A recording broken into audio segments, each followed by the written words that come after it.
Olá, nós somos da CarbonFi, o podcast da Carbon Business School.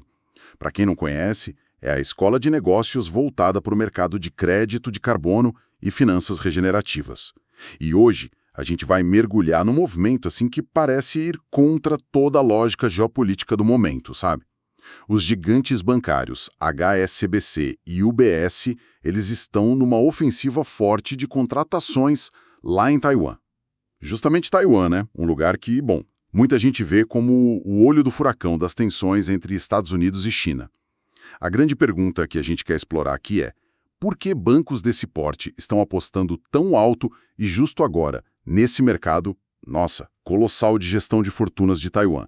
A gente está falando de uns 8 trilhões de dólares. Parece um paradoxo, né? Investir pesado onde o risco geopolítico parece estar no máximo. Qual será a lógica por trás dessa aposta tão calculada? Olha, a nossa conversa hoje vai se basear bastante nos pontos que foram levantados no material chamado UBS e HSBC em Taiwan. Riqueza desafia geopolítica. E o curioso é que esse próprio material faz uma referência à CarbonFi. Então, de certa forma, a gente está analisando um conteúdo que dialoga com o nosso universo aqui. Vamos tentar entender melhor as ideias desse documento específico. Exatamente. E acho que a nossa missão aqui é tentar decifrar essa aparente contradição, né? Tentar entender o que leva o chamado dinheiro inteligente, quer dizer, o capital que busca retorno ajustado ao risco, aí na contramão desse medo geopolítico todo que a gente vê nas manchetes. O que essa movimentação específica lá em Taiwan diz pra gente sobre como a riqueza global está se reconfigurando e, claro, onde esse capital busca segurança e oportunidade hoje em dia. Ok, vamos tentar desembrulhar isso então. Primeiro, acho que vale a pena ter a dimensão do que está em jogo em Taiwan, né? Esses 8 trilhões de dólares em riqueza familiar que a gente mencionou.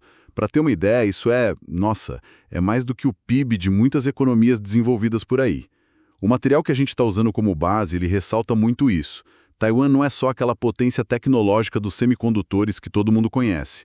É também uma das sociedades com a maior taxa de poupança do mundo. A análise até usa uma imagem forte, fala de um verdadeiro oceano de capital privado que se acumulou por lá. Uhum. E o que é fascinante aqui, é um ponto assim crucial levantado na análise, é a dinâmica recente desse capital. O texto menciona uma repatriação silenciosa. O que isso quer dizer?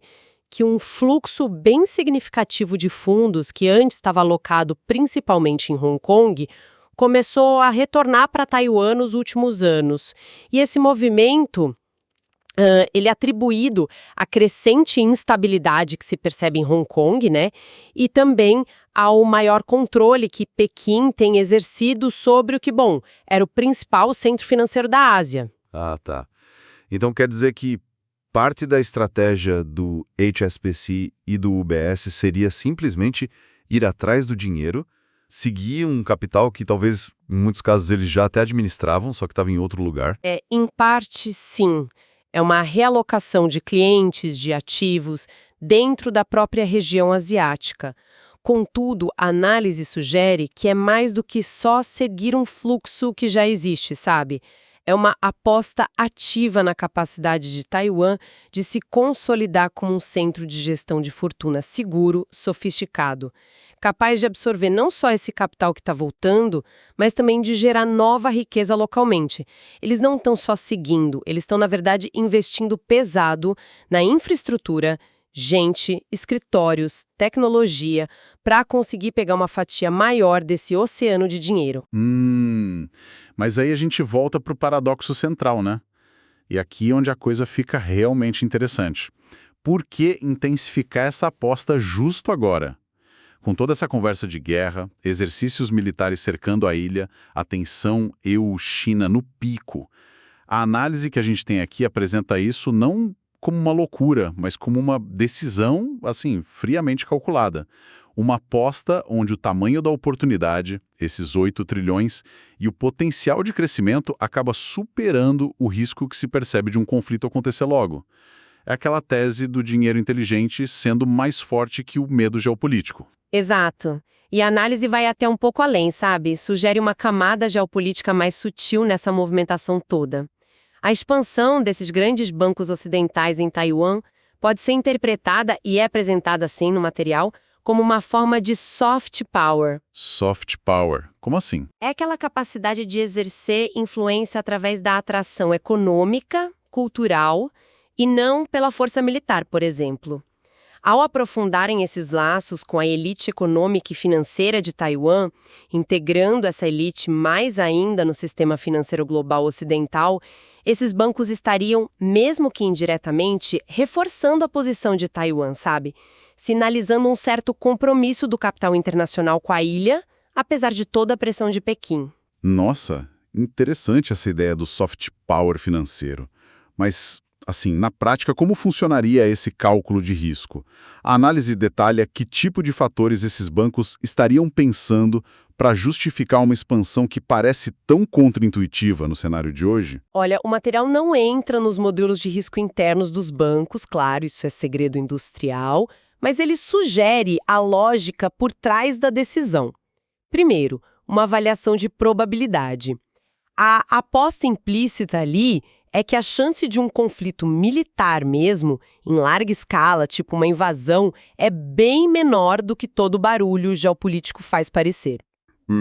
Talvez por causa das interdependências econômicas globais, que são super complexas, né? Especialmente na área de tecnologia, ou simplesmente pelo custo que seria proibitivo de um conflito para todo mundo envolvido. Segundo ponto, o horizonte de tempo. Bancos como UBS e HSBC, eles pensam em décadas, não em meses. A oportunidade de se estabelecer como o gestor de fortunas dominante num dos mercados mais ricos da Ásia, isso pode justificar assumir um risco maior no curto e médio prazo. E terceiro, a natureza do próprio negócio. Gestão de fortunas, o wealth management, é sobre relacionamento de longo prazo, é sobre confiança. Uma vez que esses laços são estabelecidos, eles são bem difíceis de quebrar. Então, se a gente conectar isso ao quadro geral, a análise argumenta que é uma aposta na resiliência que Taiwan tem, na capacidade da sociedade, da economia, das instituições de lá de continuarem funcionando, prosperando, mesmo sobre essa pressão constante. É quase como se esses bancos estivessem dizendo, olha, a gente acredita que Taiwan vai continuar sendo Taiwan, um centro de riqueza, de inovação, apesar das ameaças, a chance de se tornar o banqueiro suíço da Ásia, usando a metáfora que a fonte coloca, faria o risco valer a pena nesse cálculo de longo prazo deles. Essa perspectiva do cálculo de risco, da aposta na resiliência, acho que é fundamental para a gente entender a decisão, né? Agora, a análise que a gente está discutindo aqui, ela não para por aí. Ela faz uma comparação bem direta e talvez um pouco incômoda para nós aqui no Brasil. Menciona especificamente a Faria Lima, para quem está ouvindo e talvez não conheça, é o Centro Financeiro do Brasil, lá em São Paulo. O texto contrasta essa verdadeira guerra por talentos financeiros que estaria rolando lá em Taipei, com o que ele percebe como uma dificuldade crônica do Brasil em atrair e principalmente reter não só a capital de longo prazo, mas também empresas e talentos globais. Sim, essa comparação é um ponto bem forte na argumentação que é apresentada ali. A análise discute a posição estratégica dos países nessa nova ordem econômica global que está se desenhando. A ideia central levantada é que, enquanto a gente observa movimentos como, sei lá, a Índia atraindo investimentos enormes em manufatura, o tal do friendshoring, né, a realocação das cadeias produtivas, e Taiwan, mesmo com todos os riscos, atraindo os maiores bancos do mundo para gerir a riqueza deles, a América Latina, e o Brasil nesse contexto específico, parece estar perdendo relevância estratégica.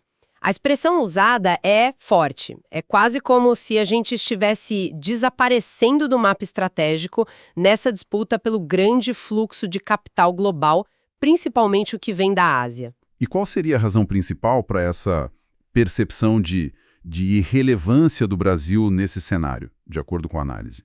É só o tamanho do mercado ou tem mais coisa aí? A análise argumenta que não é só o tamanho do mercado. O Brasil é uma economia grande, óbvio.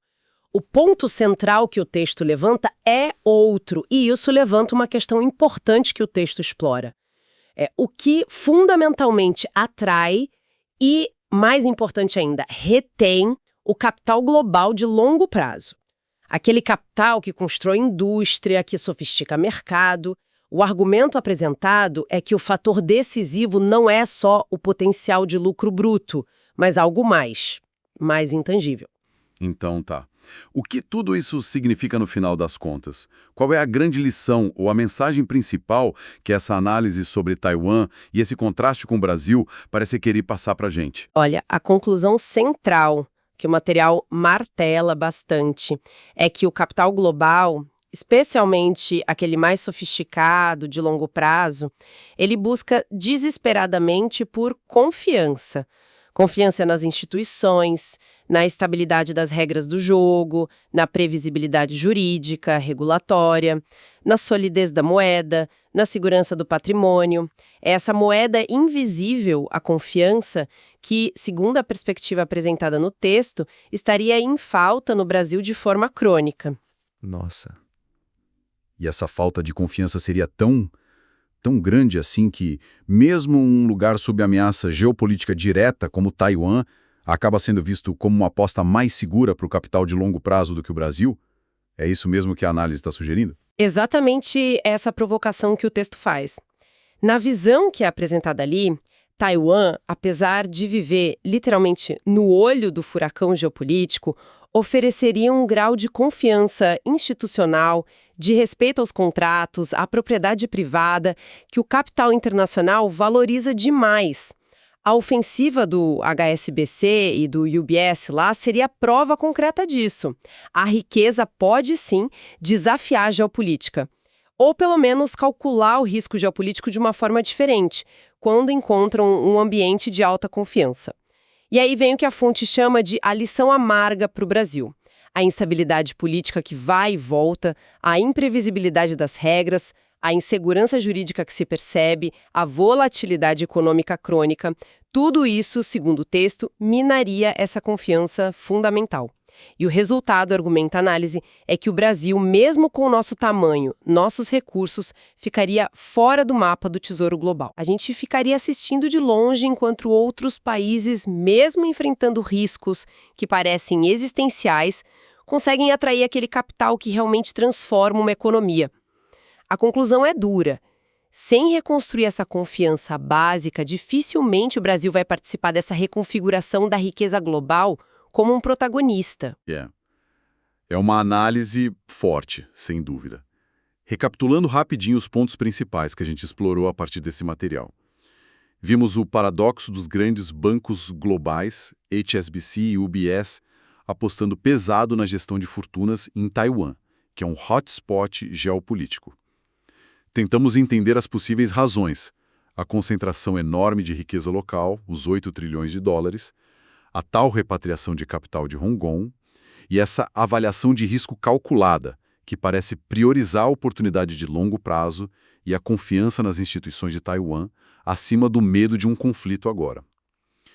E a gente contrastou isso com a perspectiva apresentada sobre o Brasil, onde essa falta crônica de confiança estaria deixando a gente meio à margem desses grandes fluxos de capital. Exato. E essa discussão toda, baseada na análise que a gente viu, nos leva a uma reflexão final interessante, que talvez vá um pouquinho além do que o material detalha explicitamente, mas que surge da conversa, né? A fonte foca muito na confiança institucional como a moeda invisível principal. Mas a gente podia se perguntar, será que existem outras moedas invisíveis que podem estar influenciando essas decisões financeiras de altíssimo risco em regiões tão voláteis? Que tipo de moedas você está pensando? Sei lá, penso em coisas como, por exemplo, a cultura de inovação que é super enraizada em certos lugares, como Taiwan, com todo aquele ecossistema de tecnologia. Ou talvez a resiliência, a adaptabilidade da força de trabalho local, que é capaz de operar sob pressão. Quem sabe até a agilidade e a sofisticação do ambiente regulatório em alguns setores específicos. São fatores mais difíceis de quantificar do que o PIB ou a taxa de juros, né? Mas que podem pesar bastante na balança quando o tal capital inteligente faz suas apostas de longo prazo nesses cenários complexos e incertos. Será que esses fatores também compõem essa confiança que o capital procura?